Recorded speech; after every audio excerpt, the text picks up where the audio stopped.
बच्चू कडू यांच्या अल्टिमेटम नंतर पोलिसांचा बंदोबस्त प्रचंड वाढवण्यात आलेला आहे आणि याचाच आढावा खापरी परिसरामधून आमच्या प्रतिनिधींनी घेतलाय। बच्चू कडू यांच्या अल्टिमेटम नंतर नागपूर हैदराबाद मार्गावर पोलिसांचा सुद्धा तगडा असा बंदोबस्त आहे।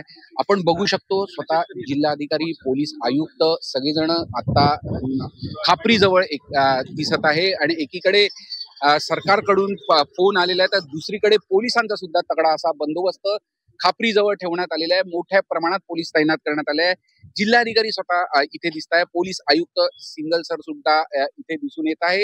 एकीकडे आपण बघू शकतो संपूर्ण या महामार्गावरील वाहतूक ठप्प आहे। आपण हा मार्ग बघू शकतो, एकीकडे याच मार्गावर पुढे साधारणपणे 1 किलोमीटरवर मुख्य आंदोलन स्थळ होतं आणि तिथून 1-1.25 किलोमीटर पुढे बच्चू कडू आंदोलनाला बसले आहे। ते नागपूर जबलपूर हायवे पाशीचा हा संपूर्ण मार्ग आहे आणि आपण बघू शकतो या संपूर्ण मार्गावर पूर्ण रस्ता मोकळा आहे। आंदोलकांनी जो इशारा दिला होता त्यानंतर सतर्कता म्हणून पोलिसांचा असा तगडा बंदोबस्त ठेवण्यात आलाय। पोलिसांचे वरिष्ठ अधिकारी, अगदी प्रशासकीय वरिष्ठ अधिकारी, नागपुरातले जिल्हाधिकारी बिपिन इटनकर सर आणि स्वतः रवींद्र सिंगल सर आपण आता थेट दृश्यात सुद्धा बघू शकतो। तगडा असा पोलीस बंदोबस्त संपूर्ण या परिसरात ठेवण्यात आलाय। खरं काल पण इशारा देण्यात होता रामगिरीवर जाऊन आंदोलन करू, पण कुठे गमिनी कावा पद्धतीने या पद्धतीने संपूर्ण आंदोलन सुरू आहे। त्यामुळे सतर्कता म्हणून हे सगळे इथे पोलीस तैनात करण्यात आले। आज सुद्धा रेल्वे रोकोचा इशारा देण्यात आलेला आहे।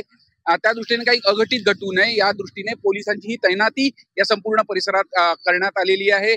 अजूनही आंदोलक आपल्या भूमिकेवर ठाम आहे। जिथपर्यंत सरकारकडून 7-12 कोरा होत नाही, कर्जमाफीची घोषणा होत नाही, सरकारकडून लेखी आश्वासन मिळत नाही, तिथपर्यंत आम्ही आंदोलनातून मागे फिरणार नाही अशी भूमिका आंदोलकांनी घेतली आहे। तर दुसरीकडे सरकारकडून संवाद साधण्यात आलाय, पण त्याचबरोबर काळजी म्हणून, सतर्कता म्हणून मोठ्या प्रमाणात पोलीस व्यवस्था, सुरक्षा व्यवस्था सुद्धा या संपूर्ण परिसरात नागपूर हैदराबाद मार्गावर खापरी जवळ वाढवण्यात आलेली आहे। झी मीडियासाठी सुमित सह, अमर काणे, खापरी, नागपूर।